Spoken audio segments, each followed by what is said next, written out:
आकाशवाणी मुंबई. मी मनोज अणावकर. आणि मी शिबानी जोशी. प्रादेशिक बातम्या देत आहोत. ठळक बातम्या. कामगारांची सुरक्षा आणि कामगारांच्या स्थितीबाबत नवीन कामगार नियमांना राज्य मंत्रिमंडळाची मंजुरी.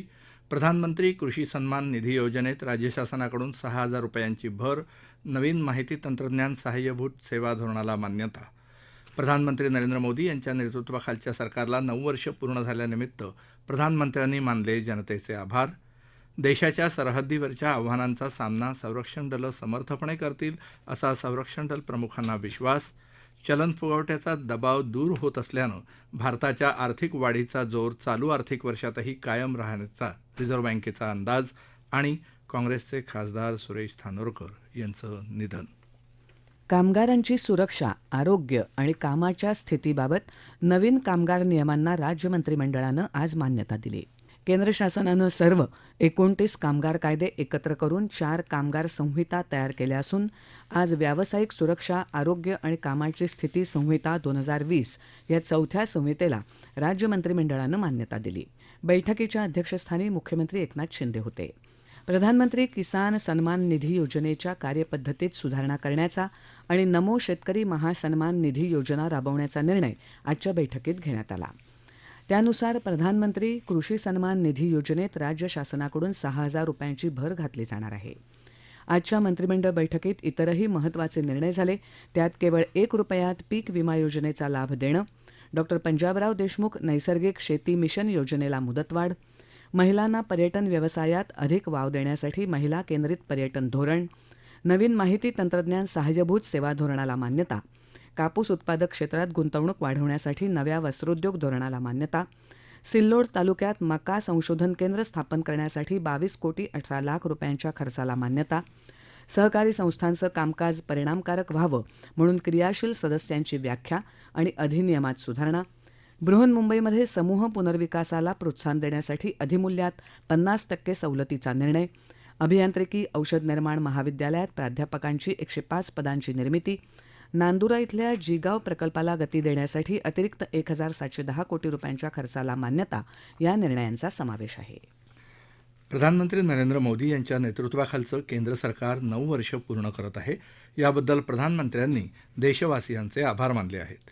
सरकारनं देशासाठी घेतलेला प्रत्येक निर्णय देशातल्या सर्वसामान्य जनतेचं जीवन सुधारण्याच्या उद्देशानं घेतला जात असून विकसित भारताच्या निर्माणासाठी सरकार अधिकाधिक प्रयत्न करत राहील असं प्रधानमंत्र्यांनी ट्विट संदेशात म्हटलं आहे. प्रधानमंत्र्यांनी आज त्यांच्या ट्विट अकाउंटवर एका वेबसाईटच्या लिंकचं उद्घाटन केलं. या साईटवर गेल्या 9 वर्षांमध्ये देशाच्या विकासाचा प्रवास मांडला आहे. देशवासियांनी या संकेतस्थळावर जाऊन सरकार राबवत असलेल्या विविध योजनांचा सामान्य नागरिकांना कसा लाभ मिळतो आहे हे पाहावं असं आवाहन प्रधानमंत्र्यांनी केलं आहे. 2019मध्ये आजच्याच दिवशी प्रधानमंत्री नरेंद्र मोदी यांच्या नेतृत्वाखालच्या भाजप सरकारनं दुसऱ्या कार्यकाळासाठी पद आणि गोपनीयतेची शपथ घेतली होती. युरोपात युद्ध सुरू आहे. चीननं भारताच्या उत्तर सीमेवर सैन्य तैनात केलं आहे, तर दुसऱ्या बाजूला शेजारी देशात आर्थिक आणि राजकीय समस्या आहेत. त्यामुळे भारतासमोर वेगळी आव्हानं निर्माण झाली आहेत. पण सीमेवर नियंत्रण रेषेवर शांतता आणि स्थिरता राखणं हे भारतीय लष्कराचं कर्तव्य आहे, असं प्रतिपादन संरक्षण दल प्रमुख जनरल अनिल चौहान यांनी केलं आहे. पुण्यात आज ते पत्रकार परिषदेत बोलत होते. ते म्हणाले की देशाच्या उत्तर सीमेवर चीनी सैन्याच्या हालचाली वाढल्या आहेत. 1962 पासून ते मागे गेलेले नाहीत. भारतीय सीमेवर कुठलाही अनुचित प्रकार होऊ नये अशी आशा आहे. मात्र असं असताना भारतीय भूभागाचं रक्षण ही संरक्षण दलांची जबाबदारी असून ती चोखपणे पार पाडू असा विश्वास चौहान यांनी व्यक्त केला. मणिपूरमधल्या परिस्थितीबद्दल बोलताना चौहान म्हणाले की मणिपूरमध्ये बंडखोरीमुळे तणाव निर्माण झाला नसून 2 समाज गटांदरम्यानच्या वादामुळे वातावरण बिघडलं आहे. राज्यात सध्या सुरू असलेल्या औद्योगिक कॉरिडॉर्सच्या विकासाला अलीकडच्या काळात प्राधान्यक्रम दिला जात असून इथली विकास कामं गतिमानतेनं व्हावीत यासाठी प्रयत्न सुरू असल्याचं मुख्यमंत्री एकनाथ शिंदे यांनी आज मुंबईत सांगितलं. राष्ट्रीय औद्योगिक कॉरिडॉरच्या विकास आणि अंमलबजावणीबाबत शिखर संनियंत्रण समितीच्या बैठकीत मुख्यमंत्री शिंदे दूरदृश्य प्रणालीद्वारे सहभागी झाले होते. त्यावेळी ते बोलत होते. केंद्र सरकारनं देशभरात विविध औद्योगिक संकुलांमध्ये उद्योग समूहांसाठी 239 भूखंड वितरित केले. त्यातले 197 भूखंडांचं वितरण राज्यात शेंद्रा बिडकीन इथं झाल्याची माहिती मुख्यमंत्र्यांनी यावेळी दिली. यातले 150 भूखंड उद्योगांसाठी आणि 47 भूखंड हे निवासी वापराकरता आहेत. सध्या 77 भूखंडांवर विकास कामं सुरू असून 27 उद्योगांनी प्रत्यक्ष उत्पादनही सुरू केलं आहे, अशी माहिती मुख्यमंत्र्यांनी यावेळी दिली. येणाऱ्या वर्षात गुंतवणूकदारांना उच्च पायाभूत सुविधा पुरवल्या जाणार असल्यानं आणखी 50 उद्योगांचं उत्पादन सुरू होईल. यासाठी राज्य शासन प्रयत्नशील आहे. या ठिकाणी वीज पुरवठ्याचा परवाना मिळाला असून काही महिन्यात या ठिकाणी कमी दरात उद्योगांना वीज दिली जाणार असल्याचंही मुख्यमंत्र्यांनी सांगितलं. केंद्रीय समितीनं राज्यातल्या उद्योगांना आकर्षित करण्यासाठीच्या धोरण आणि कार्यप्रणालीचं कौतुक केलं, असंही शिंदे यांनी सांगितलं. या बैठकीला दिल्लीहून अर्थमंत्री निर्मला सीतारामन, वाणिज्य मंत्री पियुष गोयल, केंद्रीय मंत्री सर्बानंद सोनोवाल, तर मंत्रालयातून मुख्यमंत्र्यांचे अतिरिक्त मुख्य सचिव भूषण गगराणी, प्रधान सचिव विकास खारगे, प्रधान सचिव ब्रिजेश सिंह, उद्योग विभागाचे प्रधान सचिव हर्षदीप कांबळे, महाराष्ट्र इंडस्ट्रीयल टाउनशिप लिमिटेडचे व्यवस्थापकीय संचालक सुरेश काकाणी उपस्थित होते. केंद्र सरकारकडे प्रलंबित असलेल्या महाराष्ट्राच्या प्रस्तावांमध्ये लक्ष घालून ते मंजूर करण्यात येतील, अशी हमी पियुष गोयल यांनी यावेळी दिली. प्रत्येक राज्यानं औद्योगिक प्रकल्पांची कामं प्राधान्यानं करून घ्यावीत. त्या प्रकल्पांसाठी निधीची कमतरता भासणार नाही, अशी ग्वाही केंद्रीय अर्थमंत्री निर्मला सीतारामन यांनी यावेळी दिली. देशभरातल्या 11 प्रकल्पांना मान्यता दिल्याचंही त्यांनी यावेळी सांगितलं. या प्रादेशिक बातम्या आकाशवाणीच्या मुंबई केंद्रावरून देत आहोत.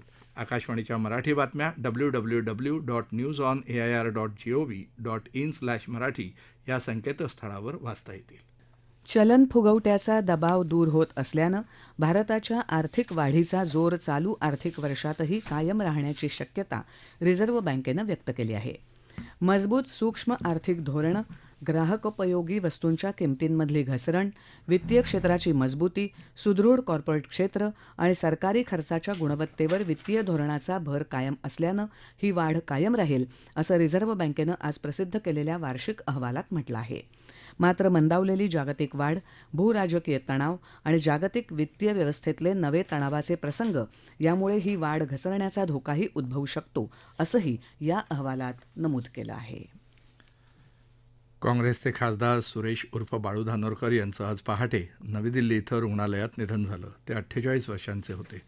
2-3 दिवसांपूर्वी मूत्रपिंडाच्या विकारानं प्रकृती गंभीर झाल्यामुळे त्यांना दिल्ली इथं रुग्णालयात भरती करण्यात आलं होतं. मात्र आज पहाटे त्यांचं उपचारादरम्यान निधन झालं. 2019च्या लोकसभा निवडणुकीत काँग्रेसच्या उमेदवारीवर त्यांनी चंद्रपूर, वणी, आर्णी मतदारसंघात विजय मिळवला होता.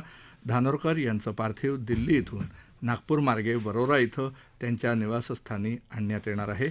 त्यानंतर वणी वरोरा मार्गावरील मोक्षधाम इथं उद्या सकाळी 11 वाजता त्यांच्या पार्थिवावर अंत्यसंस्कार केले जाणार आहेत. चंद्रपूरचे खासदार बाळू धानोरकर यांना प्रधानमंत्री नरेंद्र मोदी यांनी ट्विट संदेशाच्या माध्यमातून श्रद्धांजली वाहिली आहे. मुख्यमंत्री एकनाथ शिंदे, उपमुख्यमंत्री देवेंद्र फडणवीस, विधानसभेचे विरोधी पक्षनेते अजित पवार, काँग्रेस नेते अशोक चव्हाण यांनीही धानोरकर यांच्या निधनाबद्दल शोक व्यक्त करून श्रद्धांजली वाहिली आहे. धानोरकर यांच्या निधनानं काँग्रेस पक्षानं सर्वसामान्यांच्या कल्याणासाठी कार्यरत असणारा एक समर्पित नेता आणि बंधुतुल्य सहकारी गमावला, अशा शोकभावना प्रदेश काँग्रेस अध्यक्ष नाना पटोले यांनी व्यक्त केल्या आहेत. मोदी सरकारला 9 वर्ष पूर्ण झाल्यानिमित्त भारतीय जनता पार्टी देशभर महाजनसंपर्क अभियान राबवणार असून त्याद्वारे 80 कोटी लोकांपर्यंत मोदी सरकारची कामगिरी पोहोचवली जाणार आहे. भाजपाचे राष्ट्रीय सरचिटणीस विनोद तावडे यांनी आज मुंबईत भाजपा प्रदेश कार्यालयात झालेल्या वार्ताहर परिषदेत ही माहिती दिली. भाजपाचे राष्ट्रीय अध्यक्ष जगत प्रकाश नड्डा यांच्या नेतृत्वाखाली होणाऱ्या या अभियानात केंद्रीय मंत्री, भाजपा शासित राज्यांचे मुख्यमंत्री, उपमुख्यमंत्री, राष्ट्रीय पदाधिकारी असे 227 प्रमुख नेते लोकसभेच्या सर्व मतदारसंघांमध्ये प्रवास करणार आहेत. उद्या अजमेर इथं होणाऱ्या प्रधानमंत्री नरेंद्र मोदी यांच्या सभेनं या अभियानाला प्रारंभ होणार असल्याचं तावडे यांनी सांगितलं. 30 जूनपर्यंत चालणाऱ्या या महाजनसंपर्क अभियानात प्रत्येक लोकसभा मतदारसंघात समाजातल्या प्रभावशाली व्यक्ती, पद्म पुरस्कार, खेल पुरस्कार आणि इतर महत्त्वाचे पुरस्कार प्राप्त व्यक्ती अशा सुमारे 5.5 लाख मान्यवरांना संपर्क ते समर्थन या कार्यक्रमाअंतर्गत व्यक्तिगत भेटून त्यांच्यापर्यंत मोदी सरकारची कामगिरी पोचवली जाणार आहे. या अभियानादरम्यान प्रधानमंत्री नरेंद्र मोदी यांच्या सुमारे 12 सभा आयोजित केल्या जातील. 23 जूनला जनसंघाचे संस्थापक डॉ. श्यामाप्रसाद मुखर्जी यांच्या बलिदान दिनी मोदी देशभरातल्या 10 लाख बूथवर ऑनलाईन सभेनं संबोधित करतील, अशी माहिती तावडे यांनी दिली. प्रधानमंत्री नरेंद्र मोदी यांच्या नेतृत्वाखालील केंद्र सरकारला 9 वर्ष पूर्ण झाली. या 9 वर्षांच्या काळात प्रधानमंत्र्यांच्या नेतृत्वाखाली अनेक महत्त्वपूर्ण योजना राबवल्या गेल्या आणि अनेक महत्त्वपूर्ण निर्णय घेतले गेले. त्याविषयी आकाशवाणीच्या बातम्यांमधून दररोज आढावा घेणार आहोत. आज आपण जाणून घेऊया आयुष्मान भारत प्रधानमंत्री जन आरोग्य योजनेविषयी. आरोग्यविषयक सेवा सुविधांचा लाभ तळागाळातल्या जनतेपर्यंत पोहोचवणं ही राष्ट्रीय लोकशाही आघाडी सरकारची महत्त्वाची कामगिरी आहे. आयुष्मान भारत प्रधानमंत्री जन आरोग्य योजनेच्या माध्यमातून सरकार गोरगरिबांपर्यंत वैद्यकीय सेवा सुविधा मोफत पोहोचवण्यात यशस्वी झालं आहे. छत्तीसगडच्या नक्षल प्रभावित भागात बिजापूर जिल्ह्याच्या जंगला गावात प्रधानमंत्री नरेंद्र मोदी यांनी एप्रिल 2018मध्ये पहिल्या आरोग्य आणि तंदुरुस्ती केंद्राचं उद्घाटन केलं. छत्तीसगडमध्ये 9,000पेक्षा जास्त शासकीय रुग्णालयं आहेत आणि सुमारे 5,000 प्राथमिक आरोग्य केंद्रांचं, उपकेंद्रांचं आणि नागरी आरोग्य सेवा केंद्रांचं अद्ययावतीकरण झालं आहे. या योजनेतून सुमारे 5 लाख आयुष्मान कार्डांचं वाटप झालं असून सुमारे 60% लाभार्थी महिला आहेत, अशी माहिती आकाशवाणी प्रतिनिधीनं दिली आहे.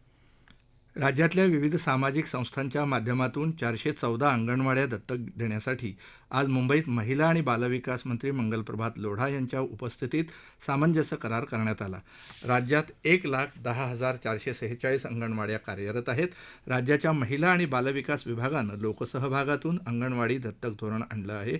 त्याअंतर्गत कॉर्पोरेट संस्था, कॉर्पोरेट सामाजिक दायित्व निधी, अशासकीय स्वयंसेवी संस्था, ट्रस्ट तसंच व्यक्ती आणि कुटुंब समूहाच्या माध्यमातून गुंतवणूक करू शकतात. राज्यातल्या अनेक जिल्ह्यांमध्ये आलेल्या अवकाळी पावसामुळे शेतीसह घरांचं आणि मालमत्तांचं नुकसान झालंय. सिंधुदुर्ग जिल्ह्यात आज दुपारनंतर काही ठिकाणी मेघगर्जनेसह पाऊस पडला. सकाळपासून जिल्ह्यात वातावरण ढगाळलेलं होतं. सायंकाळी पूर्वेकडे सह्याद्री पट्ट्यात पावसाचे ढग जमा झाले. सह्याद्री पट्ट्यात मेघगर्जनेसह पाऊस पडला. जिल्ह्यात कणकवली भागात सोसाट्याच्या वाऱ्यामुळे झाडांची सुद्धा पडझड झाली. आज दिवसभर नेहमीपेक्षा वातावरणात उष्माही जाणवत होता. चंद्रपूर जिल्ह्यात सोमवारी मध्यरात्री जिल्ह्यातल्या बहुतांश भागांमध्ये वादळी वाऱ्यासह पाऊस झाला. यामध्ये शेत पिकांसह शेतीतल्या गुरांच्या शेडचं नुकसान झालं, तर काही भागात वीज खंडित झाली. सोलापूर शहर आणि जिल्ह्यात रविवारी संध्याकाळी, मध्यरात्री आणि पुन्हा सोमवारी संध्याकाळी 5च्या दरम्यान अनेक भागांमध्ये पावसानं हजेरी लावली. अनेक ठिकाणी झालेल्या पावसामुळे सखल भागात पाणी साचलं होतं, तर रविवारी रात्री मेघगर्जनेसह झालेल्या वादळी वाऱ्यामुळे अनेकांच्या घरावरचे पत्रे उडाल्यानं नुकसान झालं होतं. शहरातल्या अनेक भागांमध्ये घरांच्या भिंतीही पडल्या आहेत. नैऋत्य मोसमी पाऊस बंगालच्या उपसागरात, नैऋत्येला तसंच आग्नेयेला आणि पूर्व मध्य परिसरात काही भागांमध्ये आणि संपूर्ण अंदमान निकोबार बेटांच्या परिसरात पुढे सरकला आहे. मालदीव आणि कोमोरेन परिसरात पुढल्या 3 दिवसात मान्सून पुढे सरकण्याच्या दृष्टीनं हवामान अनुकूल असल्याचं हवामान विभागानं कळवलं आहे. येत्या 2 दिवसात कोकणात तुरळक ठिकाणी तसंच मध्य महाराष्ट्र, मराठवाडा आणि विदर्भात मेघगर्जनेसह तुरळक ठिकाणी पावसाची शक्यता पुणे वेधशाळेनं वर्तवली आहे. ठळक बातम्या पुन्हा एकदा. कामगारांची सुरक्षा आणि कामगारांच्या स्थितीबाबत नवीन कामगार नियमांना राज्य मंत्रिमंडळाची मंजुरी. प्रधानमंत्री कृषी सन्मान निधी योजनेत राज्य शासनाकडून 6,000 रुपयांची भर. नवीन माहिती तंत्रज्ञान सहाय्यभूत सेवा धोरणाला मान्यता. प्रधानमंत्री नरेंद्र मोदी यांच्या नेतृत्वाखालच्या सरकारला 9 वर्ष पूर्ण झाल्यानिमित्त प्रधानमंत्र्यांनी मानले जनतेचे आभार. देशाच्या सरहद्दीवरच्या आव्हानांचा सामना संरक्षण दलं समर्थपणे करतील, असा संरक्षण दल प्रमुखांना विश्वास. चलन फुगवट्याचा दबाव दूर होत असल्यानं भारताच्या आर्थिक वाढीचा जोर चालू आर्थिक वर्षातही कायम राहण्याचा रिझर्व्ह बँकेचा अंदाज. आणि काँग्रेसचे खासदार सुरेश धानोरकर यांचं निधन. याबरोबरच आकाशवाणी मुंबई केंद्रावरचं प्रादेशिक बातमीपत्र संपलं. नमस्कार.